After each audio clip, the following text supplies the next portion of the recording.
take it anymore. But maybe I'm just getting too old.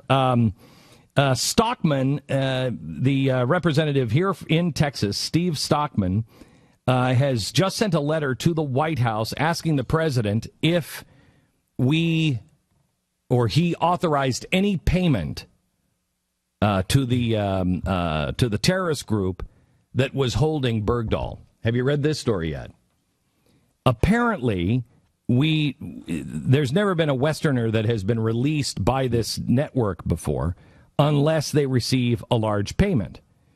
And Stockman said it would be hard to believe that they're going to release him in an exchange that does not directly benefit the terrorist. Americans need to know if we paid for the release. In the text of his letter, he says, I request full answers to the following questions. Did Bergdahl's captors or anyone associated with his captivity request remuneration in exchange for Bergdahl? They're not going to answer any of these questions. Did you or anyone authorized by or associated with your administration authorize any form of compensation, direct or third party, in exchange for Bergdahl? If you or anyone authorized or were associated with your administration authorized any form of compensation, direct or third party, in exchange for Bergdahl, would you deny it? Would you agree that cash payments to the terrorist network by any party assist the network in carrying out its violent and terrorist acts? Would you agree that cash payments to the network by any party constitute material support to terrorists? See, if they answer no on these ones, you know most likely they are lying on the first part. The late Michael Hastings report for Rolling Stone in 2012 wrote, Bergdahl's release could be huge win if Obama could bring him home. Especially in an election year, if it is handled properly. Was Bergdahl's exchange agreement discussed with or shared with anyone on the White House's political staff? What was the date and nature of the communication? I request answers written to these questions within 7 days of the date of this letter. Steve Stockman, member of Congress, Texas. This guy is expecting a letter to be, released on Thursday. Please. Fat chance. No way. Fat chance. I'll bet they did pay for him too. I'll bet they sent back 5 guys and gave him some fat settlement. We're giving money now to Hamas. Right. We're giving money to Hamas. Probably some future terrorist draft choices to be named later on. I don't. Yeah. They may own the Los Angeles Clippers now.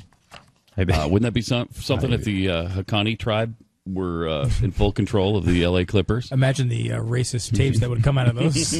We get a lot of stuff leaked. V. Stiviano would be over there in a heartbeat. Did you guys see the story that we had actually allowed Bergdahl's family, his parents, in on the top secret briefings like 20 times? You got to be kidding. We allowed them to be involved with the Pentagon's top secret briefings over the internet.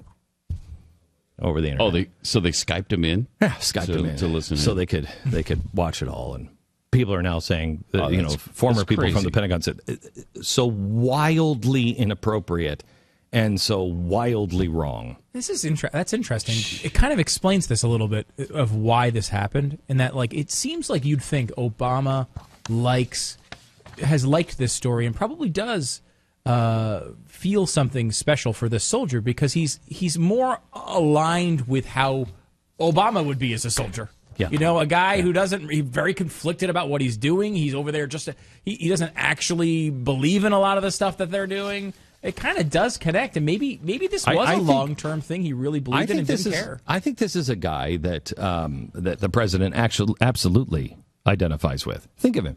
He's wearing the uniform of the president of the United States, the flag lapel pin and everything else. He said before he was never going to wear that. I noticed that just Friday. I always see him wear that now because that's part of the uniform. You wear the blue suit and the red tie, and then you wear the little flag lapel pin. And so he is wearing the uniform of the President of the United States, and he doesn't agree with it. His wife hates the White House.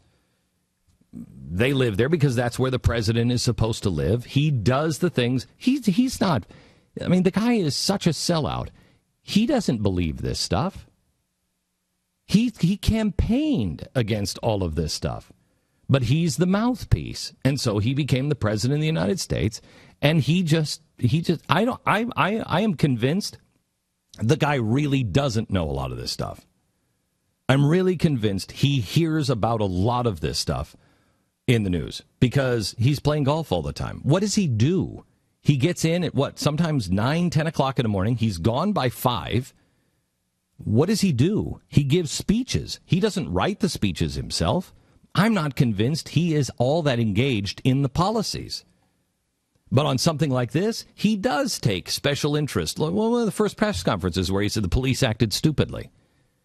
There are certain things that he takes direct interest in. And I'll bet you, Stu, you're right, that he does see this guy and recognize his plight. He's a guy who went over there and was just trying to help the Afghani people, and he is more sympathetic to the Muslim cause. Yeah, and he's, it's one of the horrors of war. This guy goes over there trying to be a good guy and is misled by the evil military. I mean, certainly it connects sort of with like the John Kerry approach, the, connecting phone, terminals to genitals and turning up the power, reminiscent of Genghis Khan. That whole it's that same attitude where you go over there and you think what we're doing as a military is horrible, which connects with much of the president's history. Don't forget about poisoning food stocks. And poisoning food stocks. One of the most atrocious acts of atrocity. You know what's amazing is the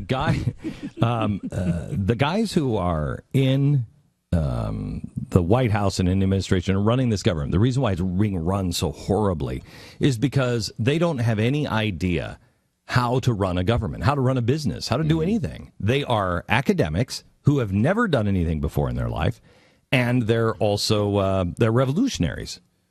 They're community organizers, so they know how to organize people. That's why the president has 7 billion people on his Facebook page, and they are so concerned about Obama.com because he's got all the juice, and the DNC no longer has that juice. Obama.com does.